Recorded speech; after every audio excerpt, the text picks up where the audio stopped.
Welcome back, everybody, to another episode of Anything Goes with Anna Rose. We're back. I'm back. We're back, baby. Round two. Round two. Guys, I'll be honest, we have recorded this immediately after our IVF one. And I got changed. Dogs are my green flag. I'm very casual because I'm cross-legged on the couch if you're not watching on YouTube. If you're not watching on the YouTube, go and watch on the YouTube because I feel like this is such a good episode. They're all great episodes. This is all about Ryan today though, and I'm not nervous. I was about to say I'm nervous. I'm not nervous. I'm very curious. And I just want everyone to know that I got this thrown on me today, so I do not know what's going on. And there's a reason for that. There's a huge reason for this because I wanted it to be very, very real and I wanted it to be like 1,000 and I'm getting my phone because like this is the point of it. She likes to throw me under the bus. I do. Is what she's trying to say. I like to keep it very, very real is the point. And so what this episode is about, as the title suggests, I'm about to ask 9 uncomfortable. I don't actually think they're uncomfortable at all. I think they are 9 critical but wildly revealing questions that everyone should ask their husband or partner before having their first baby. Now, we're in this. How does that make you feel? He has not seen these questions. He has no idea what's about to happen. He knows nothing. So this episode is going to go as long as it goes. It will go as long as Ryan wants to talk. I am asking him.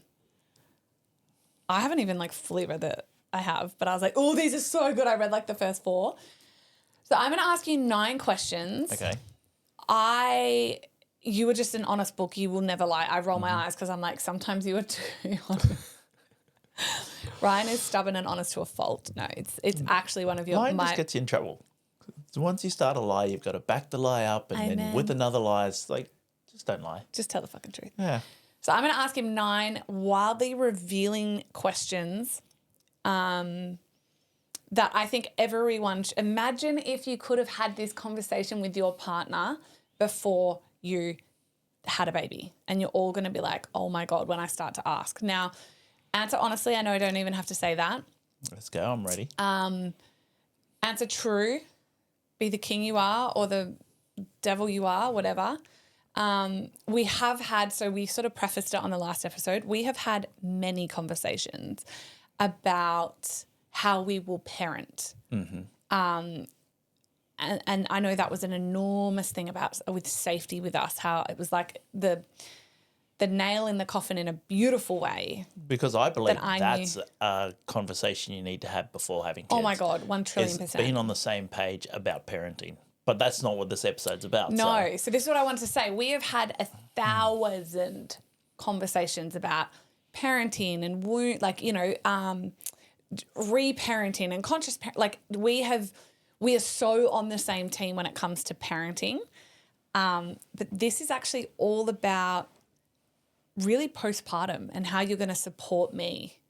And I feel like it's like common sense almost because let me say actually it is absolutely not common sense. The questions I'm about to ask, I feel like if every woman did this, her life would change because if her pre-kids, remember I'm not pregnant yet.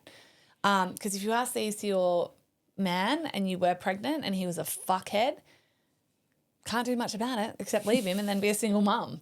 But I think that imagine if you have a daughter and she did this. If you didn't get to, imagine if she did this. So I get to put you on the mic. We should technically have this conversation in private, but this is the gift of Anna Rose.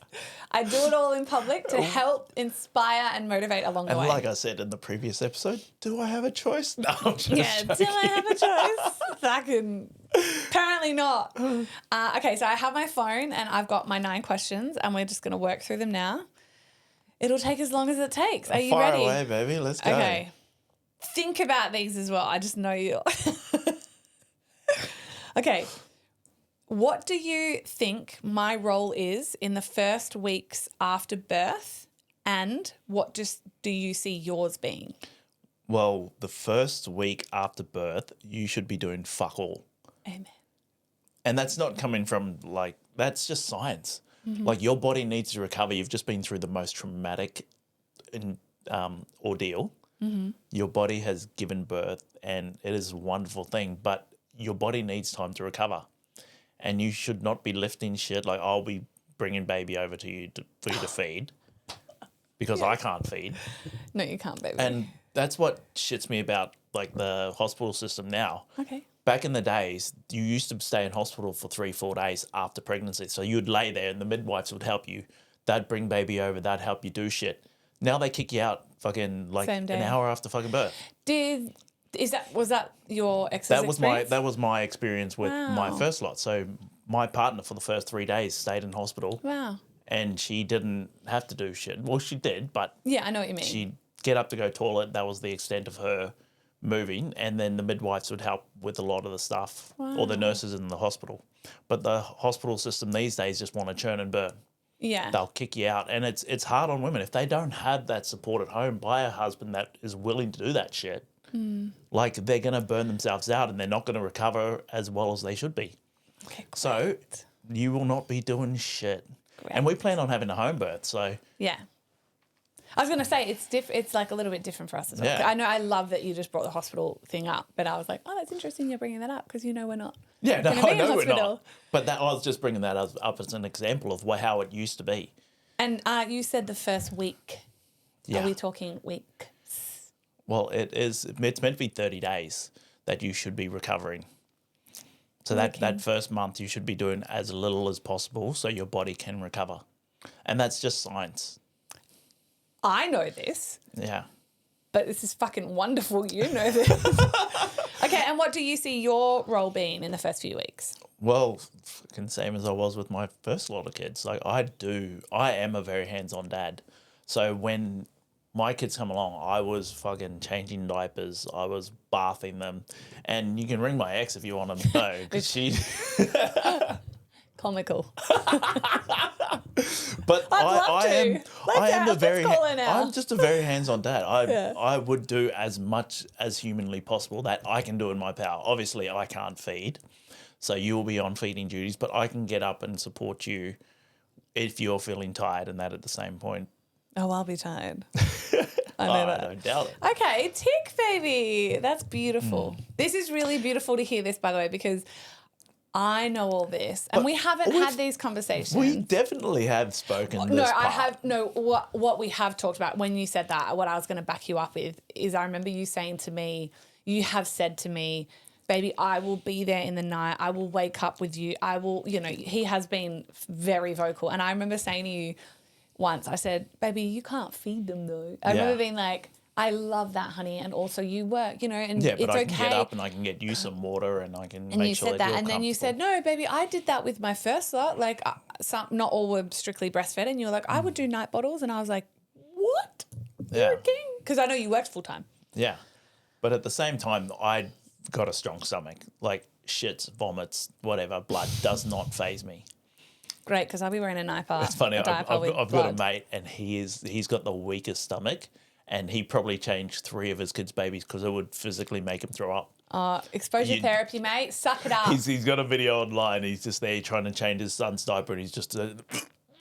oops, sorry if this is making anyone else feel sick with the noises, but he was like dry reaching the whole time. I'm like, oh, dude, that sucks I'd for your make him partner. do it every single day. Like, I had no sympathy for him.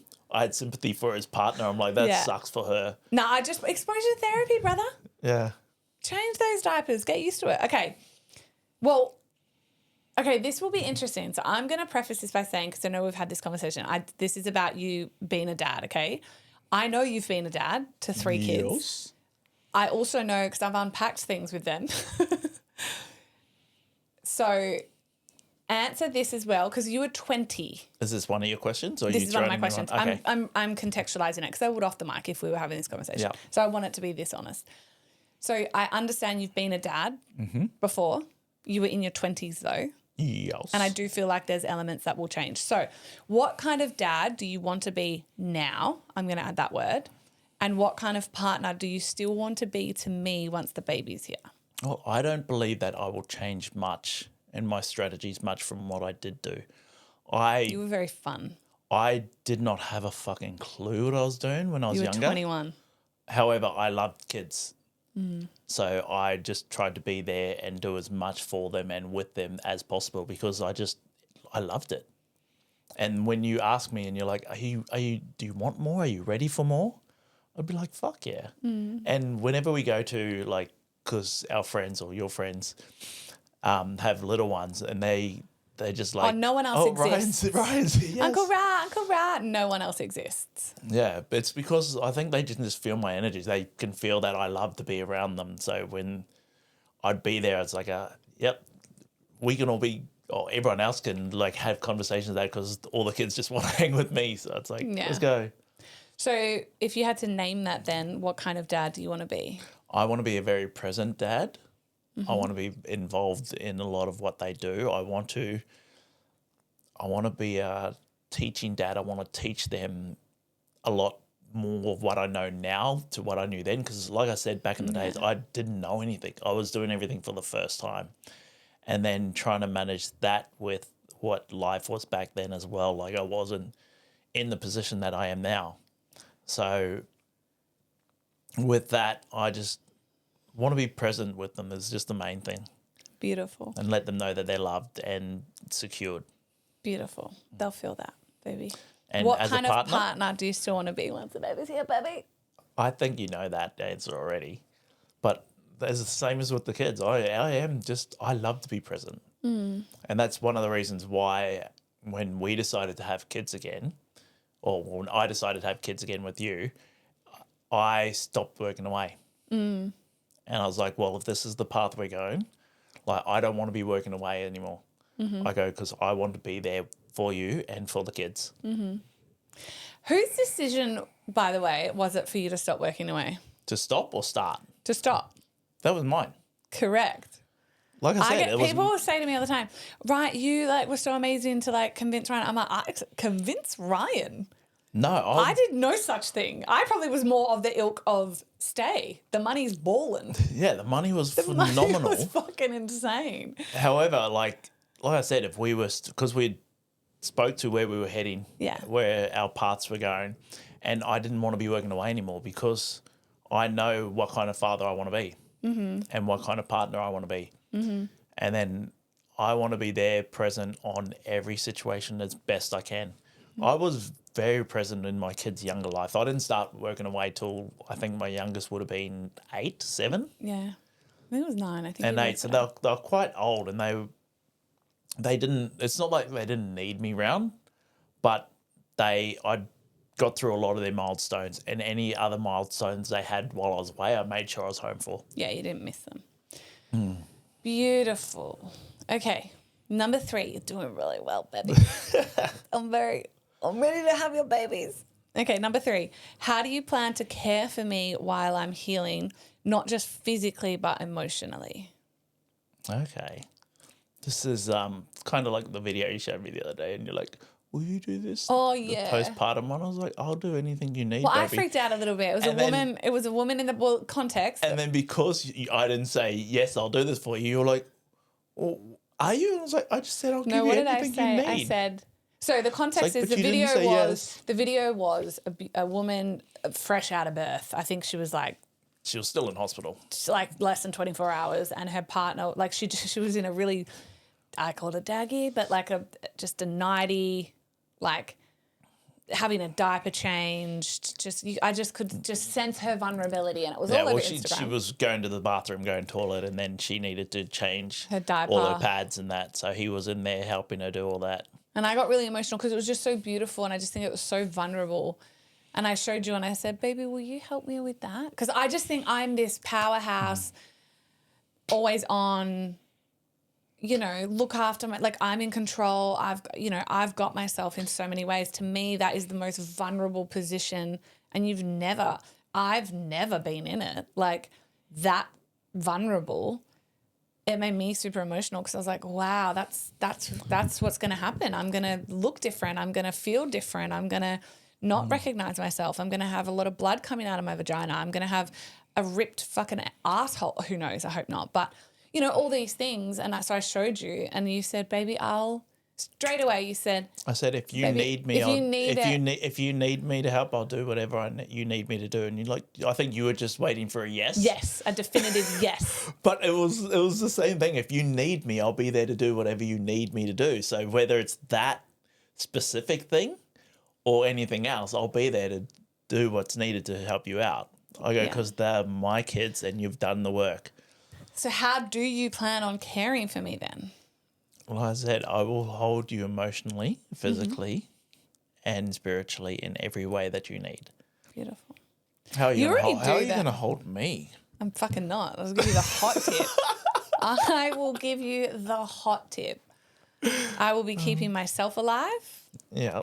And that baby alive, because they solely rely on the mother to stay alive in the first few months. Mm-hmm. And I will be surrendered to your love, adoration, and support. And I will still connect with you as a priority. I will still recognize you as a priority.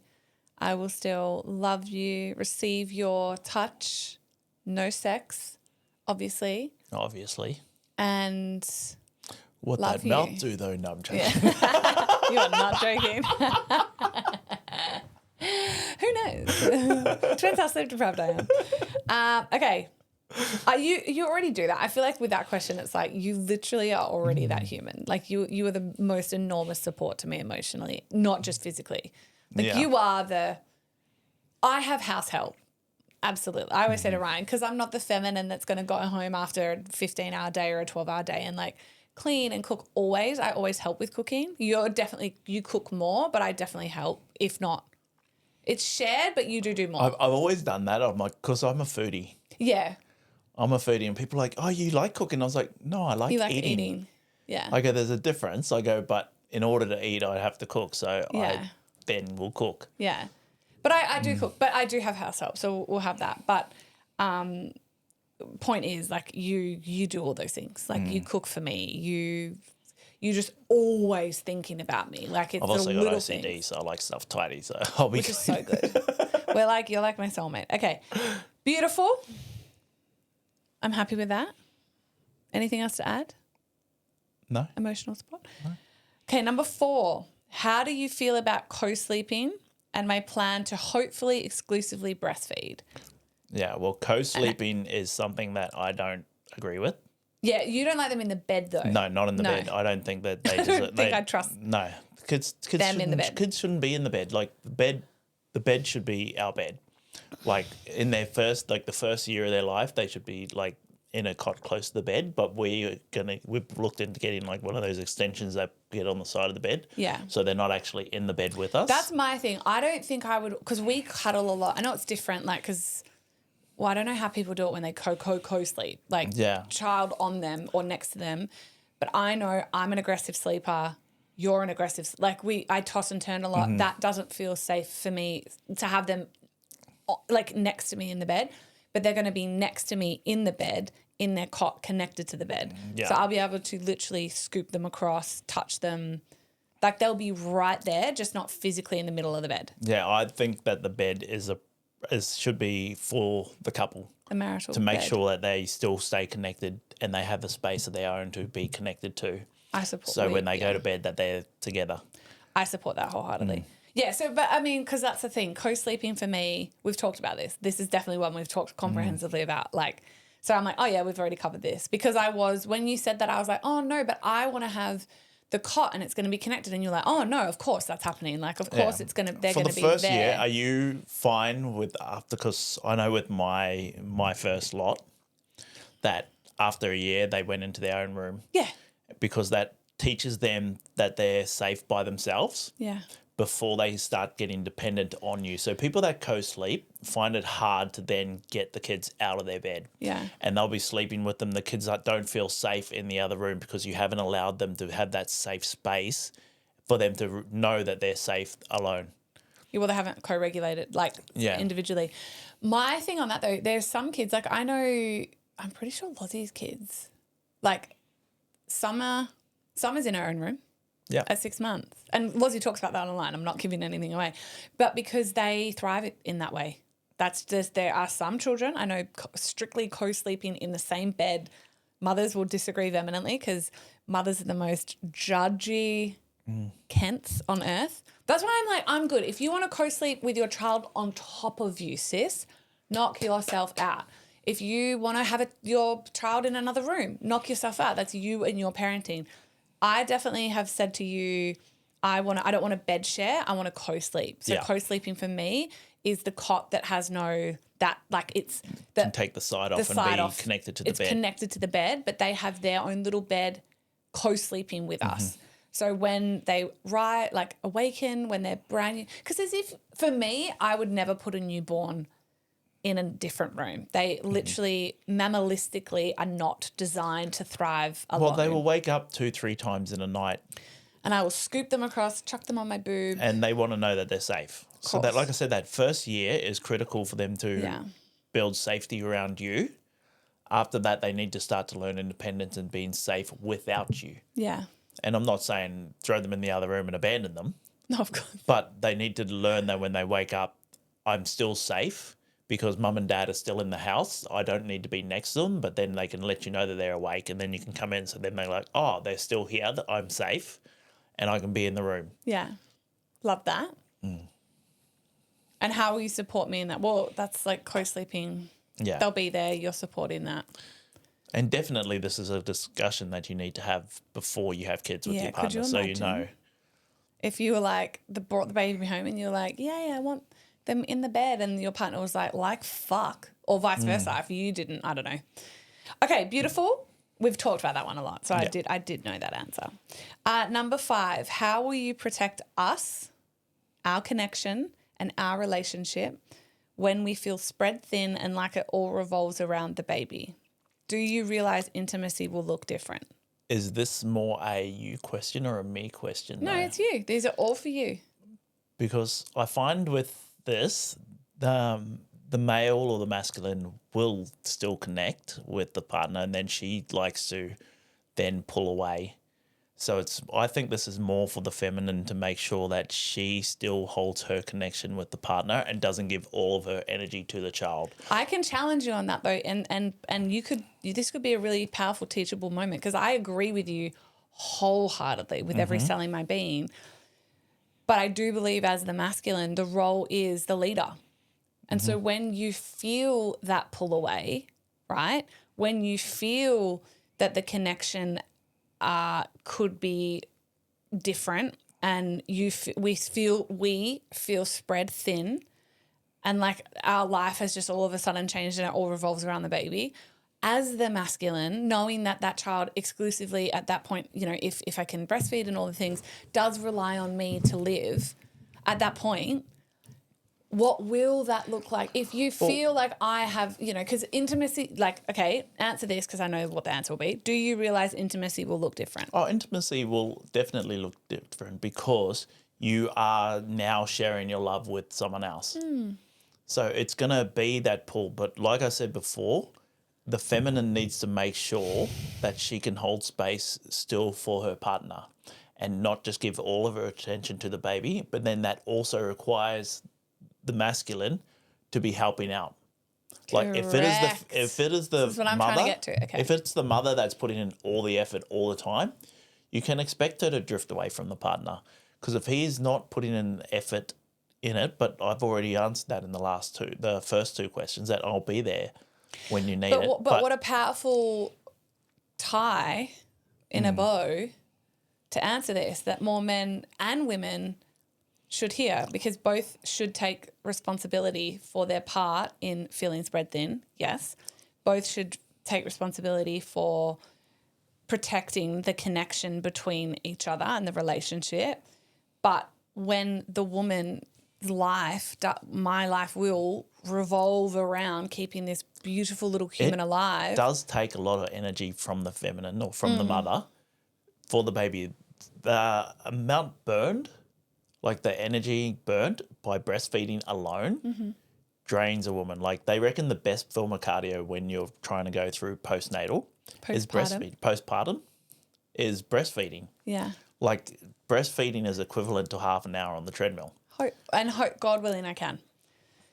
So so go back to that then, because how will you Oh, no, it says, how will we? Oh, sorry. That's why I said, is that a question Isn't for that you? interesting? I fucked it up. How will we protect us? Okay. Okay, I was wrong. How will we protect us, our connection and our relationship when we feel spread thin? Okay, let me answer then. Can I answer? Yeah. How I feel I will protect us, our connection and our relationship when I feel like I am spread thinner than a fucking whatever the hell is thin, is like deep, wild communication. I was in my head. Like- I'm like, I know what you're going to say. I will communicate and I will, like, I understand that in the first year of this baby's life, child's life, it does take all of me. Yeah. All of me. This is why I've waited until I have 38, healed wounds, made money, systemized. Like this was a very intentional decision. So I recognize that. It's recognizing that the relationship will change with another human that depends upon me to keep them alive, predominantly with your unbelievable kingship help. I, however, recognize, being older as a woman, that men in this dynamic can immediately feel forgotten and left out and distant, and that all of a sudden intimacy has changed and the relationship does look different. And so it's having an open line of communication every day. And I already do this, but every day checking in and making sure, are you okay? Because I know you'll be asking me that. I think what the can hardest I do? thing for males, though, is males don't naturally have that, not motherly instinct, but parenting instinct about it. So when the newborn comes along, if they're not ready, they will panic. And then the baby will feel that. So the baby won't settle with them, and then they feel they can't help. And then that puts extra pressure on the mother to do more, because the male doesn't have those natural instincts to be motherly. And the male's job doesn't normally kick in until they get to that, like, I'd say toddler stage, but that 5, when the kids get active and start to then be able to be physical, that's when the male's instincts normally kick in, where they want to start doing more with them. But those first, I'm going to say 2 years, it is hard for a male to connect, and that's just the way we're wired biologically. Yeah. But I think it's so beautiful that you recognize that, firstly. And secondly, I think what's really important there is that what you can then channel, right? This is for all men, because I know you do this already, but what men could do in relationship, to answer this question, is like channel that then into nurturing the wife. Yeah. Right? Actually honoring the mother, that, okay, my role while she's breastfeeding is to think ahead and get her some water, is to rub her feet. That's intimacy. And that's communication too. And it's making sure, my big thing, and I'm phenomenal at this, but like the pressure, like so many women I know, like will pull away or like, don't do that or whatever, because it's like, oh, well, a foot rub might lead to him wanting sex. And it's like, you just have to communicate at all times, baby, I'm feeling super touched out today.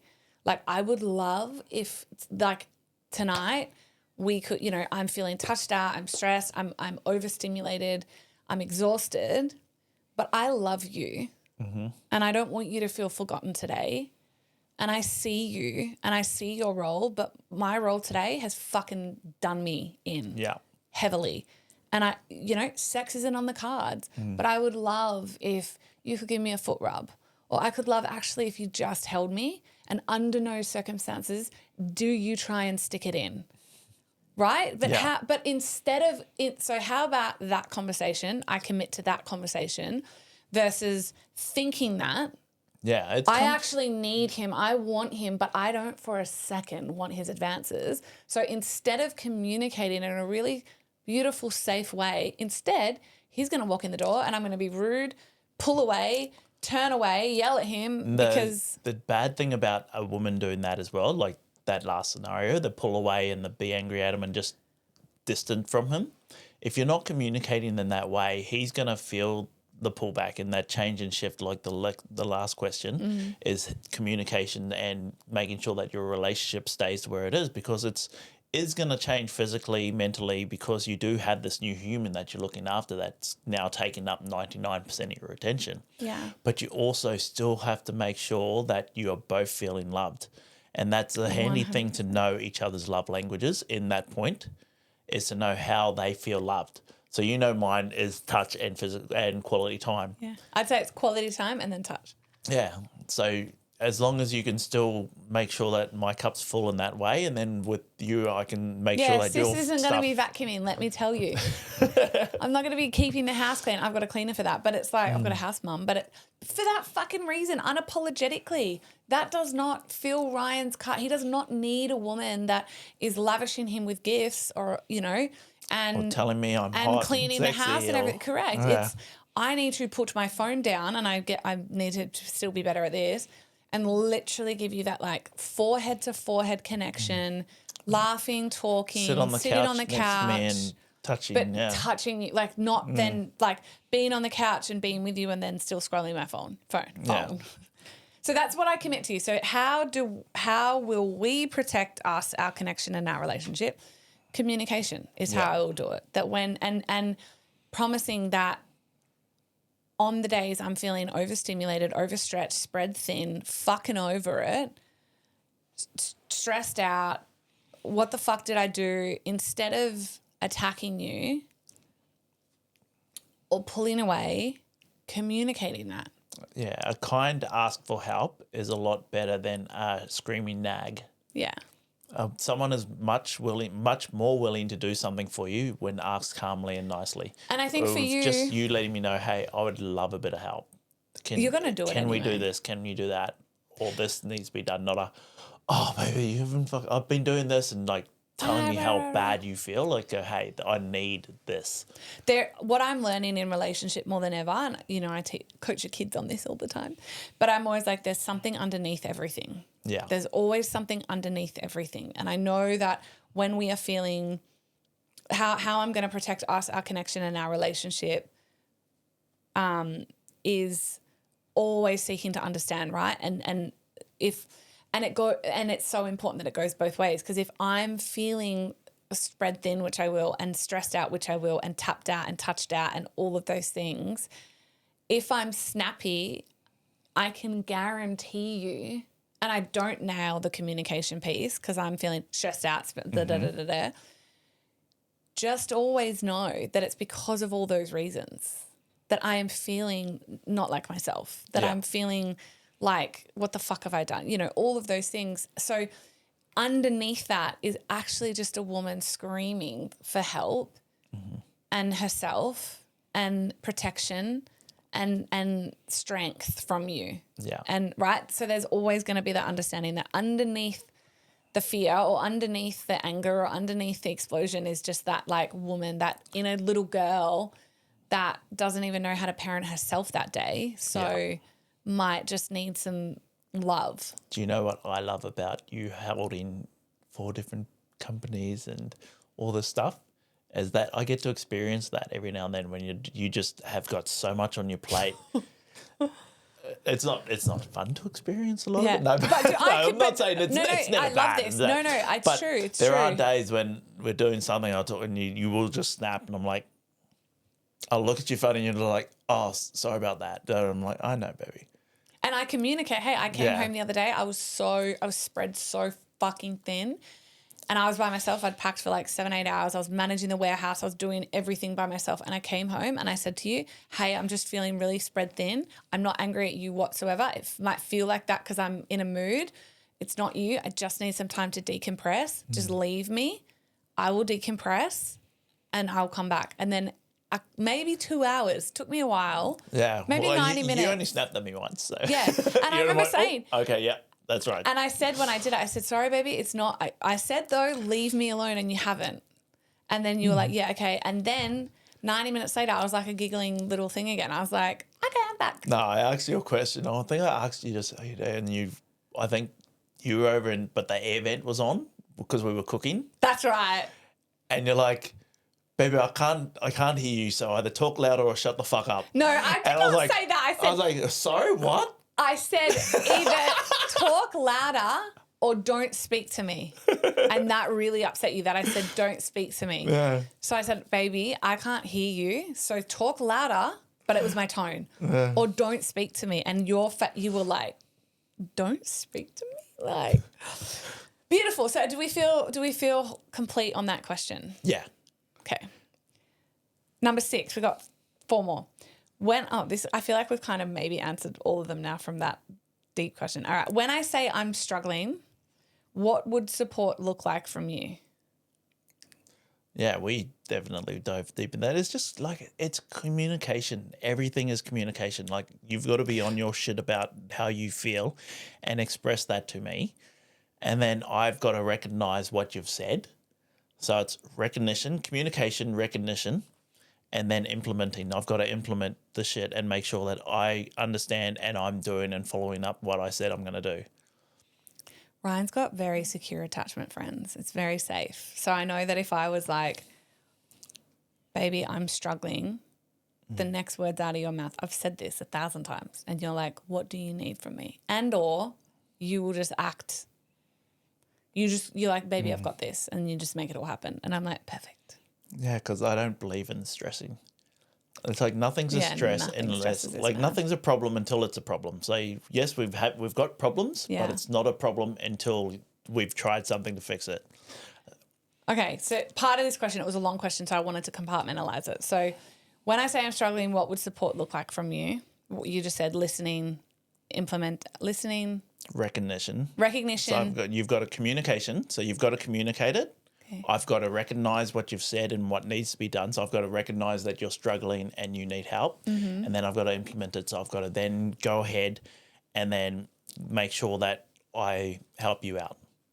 So the 3 things: communication, recognition, and implementing. Or action.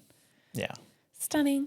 I know what support, I know like people will be like, name it. And I'm like, well, support will look like everything. It's, you just do it. You always do it. You cook, like you just help. I am this fairy that just is able to flit around life now because I can switch my brain off all the time. And when I am struggling and I say, baby, because I communicate so well, I'm fucking struggling, you are like, bang, you fix it all and it's amazing. Okay. Mm-hmm. This is a really good question because I don't even know if I do. So I feel like this has kind of brought something up for me. Do you know the difference between baby blues and postpartum depression? I'm going to say a negative on that. Yeah, I don't either. Let's look into that. So baby blues is just you can't settle the baby, I think, and you're upset. No, it's self. So is baby blues is when the mum has baby blues. Here's what I think it is. Okay, you say your But I definitely don't think I know this. I've not read up on this. So this is really cool. We need to look into this for each other. Most of what I speak on is just from experience. Yeah. So what I think it is, this is so random because I did see the other day someone was saying, I think it was Elodie. She was like, oh, I had baby blues. Oh, no, Chloe Fisher. Was it? I think in her book. It was in her book, Chloe Fisher's book I just read. Mm-hmm. She actually literally said this, that she had the baby blues, but she's felt so. And then her bestie Elodie was like, oh, I think you've got the baby blues. And what helped her was knowing that she could get through it. So baby blues, I think, is I'm guessing. I don't. I'm guessing. I haven't looked. But what a powerful thing. We can look into this, and then you can know the signs, so you can go, oh, she's slipped into baby blues, or actually, I think this is more postpartum depression. What I think is that baby blues is more, my hormones are out of control. Yeah, Google it. My hormones are out of control. I'm feeling sad. I don't feel like myself. I'm struggling with my identity. Like it's not as severe. And then obviously postpartum depression is a clinical, chemical, more severe, genuinely hard condition, essentially. So one is more long-term and one is more temporary. Okay. Were you listening to anything I just said as you Googled? Yeah. Yeah. He's going to look it up. But how powerful? Because I think this is important to know that if I'm feeling really out of control. I trust that I'm not because I've done all the pre-work. I've done all this supplementation, the parasite cleansing, like that. I genuinely believe all of that absolutely contributes to your postpartum experience. But I'm on airplane mode, so it's not searching. Oh, you can't have a look? Let me have a look. All right, let's have a look, guys, on the mic quickly. Let me ask Kev, my ChatGPT. Kev. Yeah, I didn't realise that there was two different scenarios in the case of it. I was just thought it was all just thrown over under the postpartum. Guys, my phone autocorrects postpartum to post-party, and I just think that is so on brand. I think we need to call that it for me. You're the postparty. Depression. All right, let's see. Guys, how fucking powerful, because this is important that you know the signs. Yeah. And I didn't know that. It's important that I know the signs. It's important that everyone knows the signs, to be honest. Okay, while that is doing that, I'm just going to check that we're connected to Studio 3. Yep.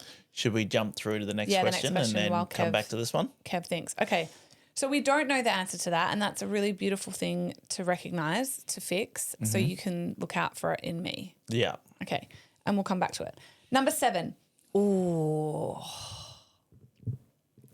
How will we... I kind of want to put this more on you because you know I'm a savage. How will we handle visitors and boundaries? And, I love this. And what's our safe word for when either of us have had enough? I want to compartmentalize. So when we've got someone over and we're like, this person has to fuck leave. them off. But how will we handle visitors and what are our boundaries? I don't know. For me, it's more how you feel comfortable with them because... Great answer. I don't really care either way. It's not me who's like that needs to recover from surgeries and that. Fucking great answer. So for me, it's like making sure that you feel comfortable with it. So it'll be a discussion that we will have and figure out on the run. Let's have it, friends. It'll be basically no one drops on over unexpectedly. Amen. So, absolute high boundary. Yeah, so if you're coming over, it's a text to see if we're okay with it. Don't even bother. You'll get a 29 million day fucking return to sender from me. So it'll be a text to say, hey, is it okay if we come around? Especially maybe that first 2 months. The first month, I don't. Other than best friends, when I ask them to, I don't want any random drop-ins. I know I've seen recently a gorgeous girl I know like had this open door policy and women would just coming in and she loved that, and I fully get that for postpartum recovery. But I feel like I'm paying a doula to cook for me. They were going to come and support me. I've got house mum that's like, I feel like I've got feminine village support that I've worked to put myself in the position to have. And then I've got my 3 besties that live very close, like that can come. But other than that, like family, hard boundary. Yeah. Hard boundary. They can meet them when we're ready, as in like after the first 30 days. But then I might feel phenomenal after 2 weeks and be like, I'm ready. That's what I said. It comes down to how you're feeling. Yeah. Like for me, it's not, I didn't have to do shit. I'll be there to support you afterwards. You'll be tired. You'll be dealing with an emotional monster. Oh, be tired of you. Is it, no? Is that what you just said? No. Yeah.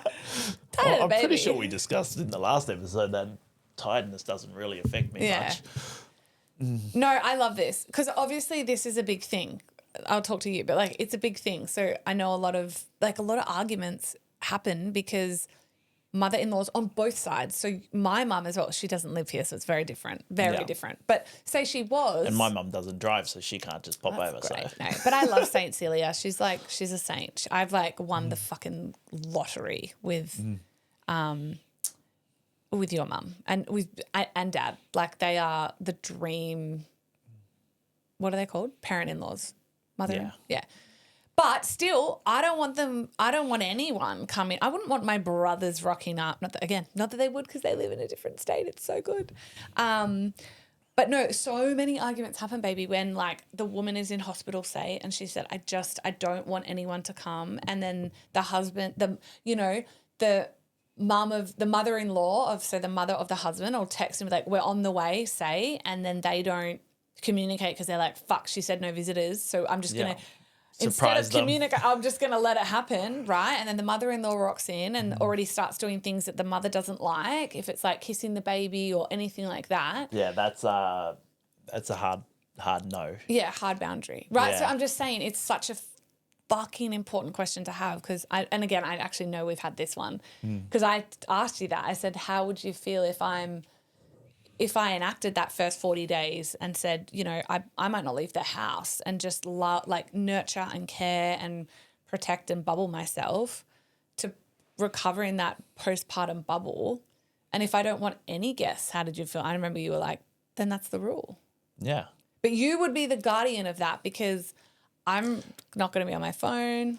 Okay, now safe word though for when someone's there and we're like, okay, got to wrap them up, get them out because I'm tapped. We're going to have to pick that off camera because best friends. Like, Yeah, someone comes around and we're like, so how's space going do you know today? what? We'll pick it because I know all my best friends. I'd be like, can you just get the fuck out? And they'd be like, yes. Okay, yeah. What would be I a need safe sleep on word? everything. I love the idea of a safe word though. I'm thinking it has to be contextual. It's got to be something that we can work into a conversation. I was just about to say, I'm feeling really tired. Like or we something. can't just go, oh, Mickey Mouse. Yeah, pineapple. Yeah.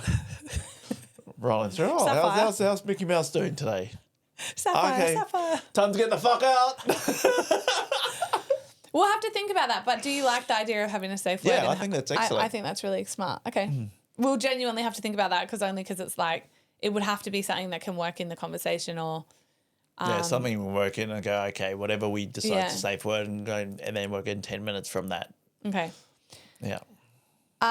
Number 8, what part of becoming parents makes you the most nervous? Again, I know you've been a parent, but it is completely different this time around.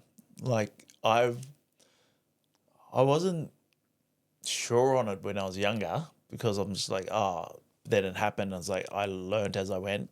I don't get too nervous now. no. I think my nerves more come from now I'm going to be a lot older. Mm-hmm. So my nerves come from when they're older to when I'm older. Mm-hmm. So when they're 20, I'm going to be in my 60s.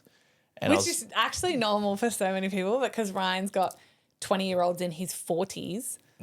So they look like brothers. Yeah, I go train with my sons and then Everyone they're thinks just like, they're oh, brothers. that's just your older brothers. Like, oh, that's my dad. And they're like, what the fuck? No one believes him. It's funny.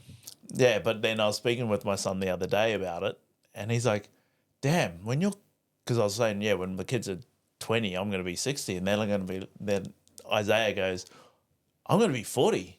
He's like, I'll be your age when they're 20. He's like, fuck, I'm going to be old. I was like, am I old? And he's like, no, you're not old, but like 40 is old, but he goes, yeah, that's kind of confusing because you're not old. And then I could see it in his head just ticking over. And he's just like, hold up, is 40 old? And then I told him, I'm like, I'm still planning on looking after myself and being fit and fun when I'm 60 and they're 20. And I'm like, I'll still be doing shit with them. I told them I'm going to kick their ass like I kicked your ass. Yeah. I was like, I'm competitive as fuck. So nothing makes you really nervous? Not really. It's just hoping my body holds up when they're older. Your body will hold up. Yeah. We'll have more money. We'll even have more money. That's the nerve that gets me. I've noticed that in you though recently. I feel like that weight is.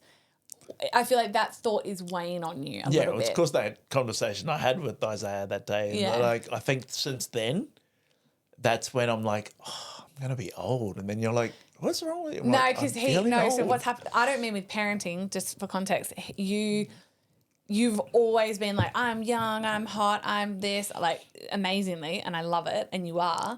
And then all of a sudden, the last couple of weeks, you're kind of like, I'm getting old. Oh, I feel old. Like you've kind of switched this like, oh, I'm old. And I'm like, where the fuck did that come from? That's where that just hit me then. I was like, it's ever since that conversation with Isaiah.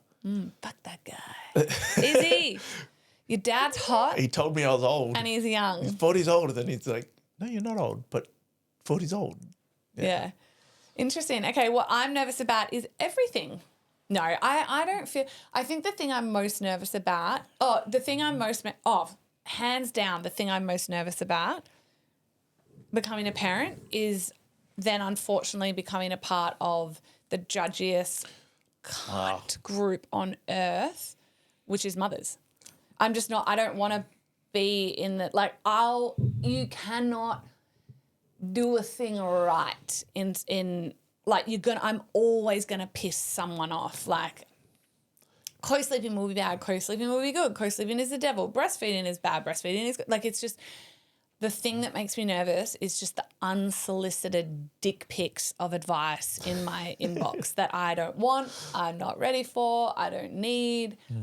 It's just, I don't know what it is, but mothers are just a different breed. And you all know this. You know that you're not one of them if you're probably listening to this, but like I will join not one mother's group.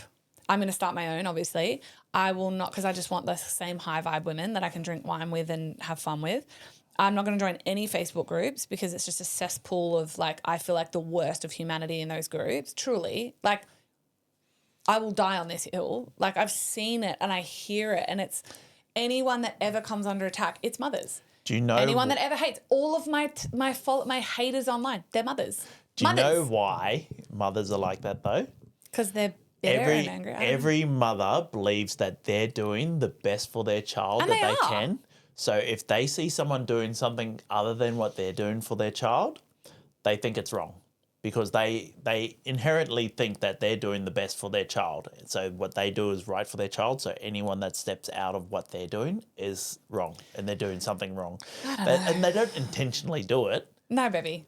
You haven't been in some of these groups. They absolutely intentionally are savages. Yeah, but it's like, just... you think about my haters online. They are... they're just not nice humans, though. They're just mothers. fucking scum. Strictly mothers. Yeah. So... You know what I mean? Like sometimes I think hormonally there's something that turns on. That's honestly the only thing that makes me nervous. I know I am going to be a phenomenal mother.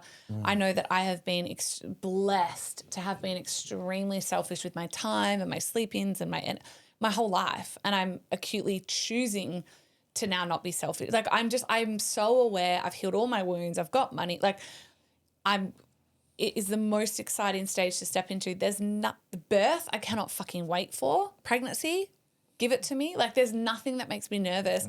The only thing that makes me nervous is that I then join this group that is, I think, some of the worst of humanity, truly. Yeah. And another one to be mindful of for people that see parents out there and the kid isn't settling or being a shit. It's not always the parents' fault.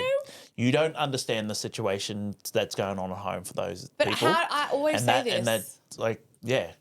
If I ever see a child kicking off, I'm always like, good job. And I'm like, I get it. Like I said, we walk off and I get all sides. I'm always like, I so get that kid. Like if he's screaming the other day, like he was screaming, he didn't want to get in the car. And I was like, why would you? He's at the beach, right? I'm like, of course he doesn't want to. Like, I don't give a shit. And also good on the mum. So people like, she's could doing her literally best. take a back step off judging people. I think people that judge other people need to go in the mirror and go have a look at themselves. Because you're not the greatest human in the world. What did I say to Izzy the other day? Never throw stones from a glass house. Okay, there's nothing about becoming a parent, though. I can't wait. I think it's going to be the most beautiful, exciting, life-changing, life-altering. Because you've done all the work, though. You are intentionally choosing where we are right now. Yeah. And you've done all the work to lead up to this point. So for you, I feel you're ready. So you've done all the work you need to fix yourself and to be in the position that you're in. So you're ready for everything. Yeah, give it to me. Give me even the birth. Like, yeah, I'm so excited for the birth. I cannot even explain how. And I will say it's incomparable. I know nothing will compare to birth, but I'm like, half Ironman with a ripped calf running a half marathon was an edge of myself I met and fell in love with. Like my foot, you know when you run, you know when you wet your, if you step in a puddle or your shoe gets wet and then you walk and it squelches, that was my foot for 18 kilometres because my shoe was full of blood. Because I had a torn calf, for example, not for example, I had a torn calf. I was still running the half marathon. I was strapped to my eyeballs to get over the finish line. And because I then I was running a little bit differently, like just to support, when you try to protect what's hurting. And so just my gait was way off. And so then my blisters were out of control. And it was just I chucked my shoes because my shoe was red from blood. But like, I remember I've never in my life experienced pain like that. And I loved it. I loved every fucking step of it. It was sick. I'm sick.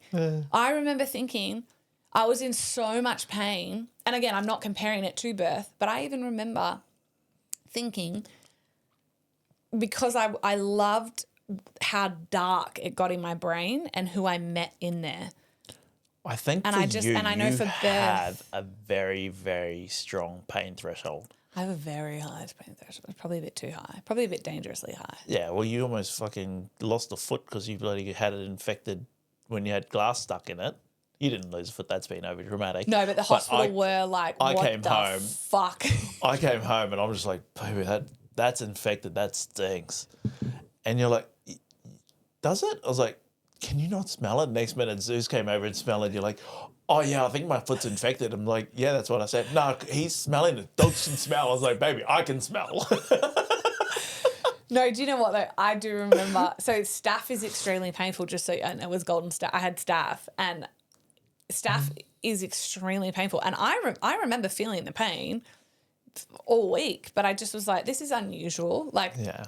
But anyway, even birth is my point. Like, I'm not scared. I'm not scared of anything. I'm not nervous about anything. I'm excited for birth. I'm excited for the pain because I want to meet myself there. I want to meet when I'm at that edge and I think I can't go any further, I want to meet who she is and I want to know what I'm thinking and I'm excited. I just love meeting new edges. So my biggest nerve is joining the mother group because they are the judgiest. Some are, not all. But every judgiest CUNT I've ever met, judging horribly someone else is a mother. Yeah. Typically judging how another mother's. And I hate it. I think it's just deplorable. I think it's like it's my biggest ick. All right, last question.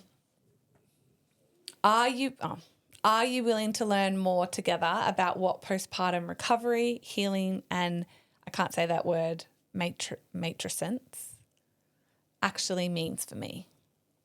I'm willing to learn everything, baby. I love knowing stuff, so I know how to get around stuff. Like you're like an engineer. You're an engineer. Yeah, but well, we were getting ready to Google the baby blues and postpartums because I've got it here. That's something that I know that I don't know the difference between, but I want to know in case something does happen or get triggered in you that I can recognize and then be like, oh, baby. Which could very well happen because my family have a very enormous history of mental health issues. The difference between baby blues and postpartum depression comes down to duration, severity, and impact on functioning. Here's a clear breakdown for you, bestie. Kev's got my back. Baby blues occurs in 70 to 80% of mothers. Wow. Onset within 2 to 3 days after birth. Okay. Yep. Resolves within 2 weeks. Okay, that's great. Symptoms, mood swings, tearfulness without knowing why. That'll definitely be me. That will definitely be me. Irritability, anxiety or overwhelm, feeling tired or not yourself. Okay. This is very, makes sense. I'm surprised. So it's going to be like everyone. I'm surprised it's not 99%. Yeah, same. So I feel like that would be everyone. Yeah. You get those mothers that just snap into gear and they just instincts kicked in. They're just born to be mothers. But I don't think that's I reckon 90% of women would feel exactly those. Yeah. But then that's good to know. Actually, that's really good to know. This feels very good to know. Well, it's a big like change that's what we should be expecting. And, yeah. So cause, hormonal shifts and sleep deprivation and emotional adjustment. Impact, mild, doesn't usually interfere with ability to care for baby or yourself. That's important. Treatment, none usually needed, just support, sleep and time. Okay, that's really beautiful. We can expect that, okay? Yeah. Postpartum depression occurs in 1 in every 7 mothers. That's still very high. Yeah. That's still very high. Can also affect dads. Onset can start at any time in the first year, never usually just after birth. So that's obviously important as well. So that would be The baby blues. Right. Duration, very persistent. It does not go away without getting help. Yeah. Symptoms, ongoing sadness. This makes me sad. For For people women that go that through have it, it. yeah. I'm emotional. See, I just feel things. Ongoing sadness or numbness. I feel really sad. I'm trying not to cry. Hopelessness or guilt. Loss of interest in things you used to enjoy. Difficulty bonding with baby. Sleep or appetite changes. Intrusive thoughts. I've had them. Sometimes about harm. Feeling like a bad mum or like you're failing. The impact is moderate to severe and it can interfere with daily life or parenting. Treatment is therapy, medication, support groups, stay away from mum groups, and lifestyle support. I think lifestyle support would be a great help in that, like having a partner Yeah. willing to help out as much as communication needs to be a big part in that. But yeah, it is a sad statistic that 1 in 7 women mothers. It will says experience key differentiator, if the feelings last longer than 2 weeks, feel intense or make it hard to function or bond with your baby, it's likely postpartum depression, not just baby blues. That is so important to know. And I had absolutely zero idea before this podcast. So I love Kev. Kev always will give me a reminder. Remember, having postpartum depression does not mean you're weak, broken, or a bad mum. It just means your brain and hormones need support after a massive transformation. There is so much help available. Always here if you want to help out or need support around this. I think that's where that first 30 days really helps getting support. Having that support at home to make sure that you don't feel like you're failing as a mum. So having that support to allow your body to recover, so that'll rebalance out your hormones by allowing your body to rest and recover those first 30 days. Having the boundaries. And then having your boundaries, not having people drop in and out and trying to give you unsolicited dick pic advice. So basically all the questions leading up to that, if you can implement them in the right way, should help alleviate a lot of those symptoms with postpartum and the baby blues. Like, I think as well. I think everyone will get the baby blues. I'm like, that would be 100%, surely 95%. Yeah, that's what I said. 95%. Like, I'm surprised that isn't higher. It probably is. Like 70 to 80% still high, but I'm surprised it's not higher because I'm guaranteed you that 90% of women, they go out there because of the hormone changes, will get emotional and not feel themselves. Cry without explanation. Yeah, but postpartum is, 1 out of 7 is a lot. Yeah, that's so sad. That would go so undiagnosed as well. Yeah. Women would just think that they're failing and just think that this is it. Like, and that's it. And they're forced to push on because they've got to care and make sure that this other life baby is thriving and surviving. So, well, that's it, my love. We're done. Are you passed? You passed the test. Oh, we can have babies now? Yeah. All right, see you in February. See you in February. Do you have anything else you would like to share? On the questions or on the just on baby anything. front? No, I am genuinely I'll excited. be as a mother? I think that you're going to struggle a little bit with For sure. not selfishness, but it's not just you've got your soul survival. Like, you do phenomenal with me though, making sure that I have my needs met and cared for and loved. But you are very, make sure that you take care of yourself. Damn straight. And all the business is on top of that. But that will also come down to me knowing that you need help in those areas. But other than that, I think you'll be phenomenal because you are such a loving, caring person and genuinely wish the best on everyone you meet. So I don't expect any different from this little human that you pop out. You will find a new love. The greatest love you'll ever know is when you see that baby for the first time, when you feel that baby growing inside of you. It is a completely different feeling to anything else you know. Yeah. And I can't wait to see that. But no, you'll be phenomenal. Oh, I've been selfish for 38, almost. I'm 37. Yeah. 37 and a half. I didn't mean to say you're selfish, but No, but I am. it's And something that you I have love not. that about myself. I think I think the reason why I've had so much wild success is because I look after myself so fucking impeccably in every way, including boundaries, which can make me super selfish, and that's selfish isn't a bad word. No. I don't look at selfish. It can be, of course, just like sugar can be a bad word and sugar cannot be a bad word, right? Like to me, I think and this is another reason I've waited, is because I didn't want to give in or give up my life. Because anyone that says, it's so funny, I feel like people go, there's like that camp that goes, oh, motherhood changed your entire life. And then, even my mum's like, oh, it doesn't change your life that much. I'm like, it fucking changes every single molecular aspect of your life from the inside out. Yeah. I don't give a fuck what anyone says. Like, I go from completely being only having to worry about myself and you to keeping another human alive. The fuck. And sacrifice it, sitting at a cafe every morning in the sunshine by myself, like can get on my phone if I want, can do nothing if I want to, having a toddler that's suicidal because they just want to run into traffic. And what do you say? You're on suicide watch the first 5 years of a baby's life or a child's life. You're on suicide watch because they know nothing. Yeah.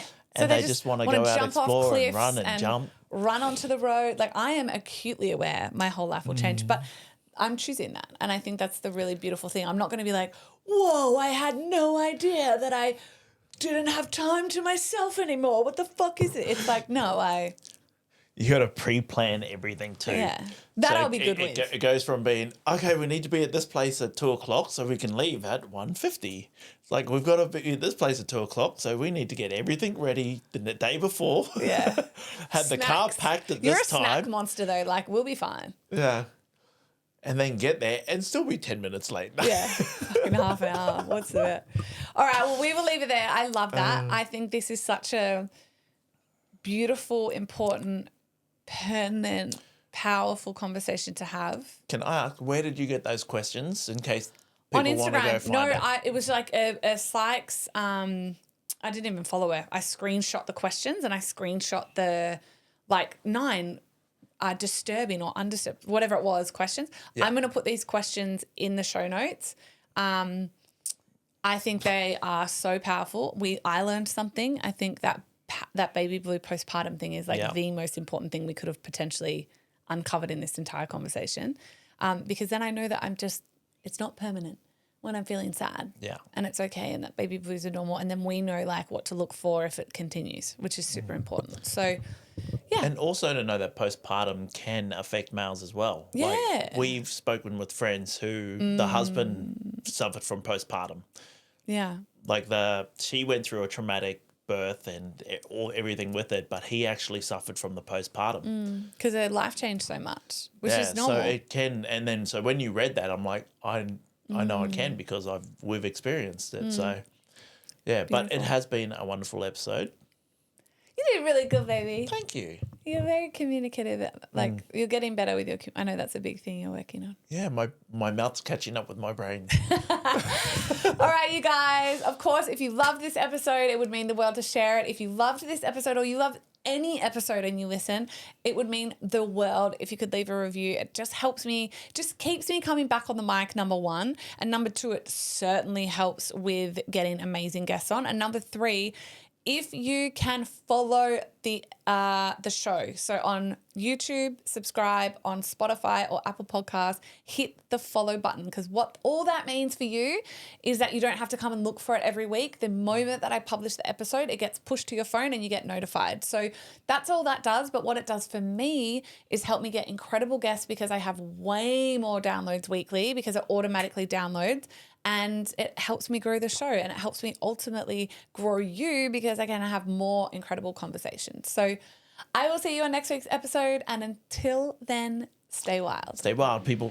Thanks so much for listening to another episode of Anything Goes. And if today's episode gave you maybe a new perspective, a little bit of a laugh, you learned something new, or just loved our trip to Taboo Town if we went there, it would honestly mean the world to me if you could leave me some love with writing a review and sharing this episode to your socials. You have no idea how much that helps my little podcast get out in the world. If you love what you gain from these conversations weekly with me as well and want more than just listening in, come and join my inner circle. It's my monthly mastermind where for just $47 a month, the real magic happens. You get me up close, no filter, live coaching. And if you get what you get from this free podcast, imagine what you get in a paid container. Links are in the show notes, friends. And until next time, stay wild.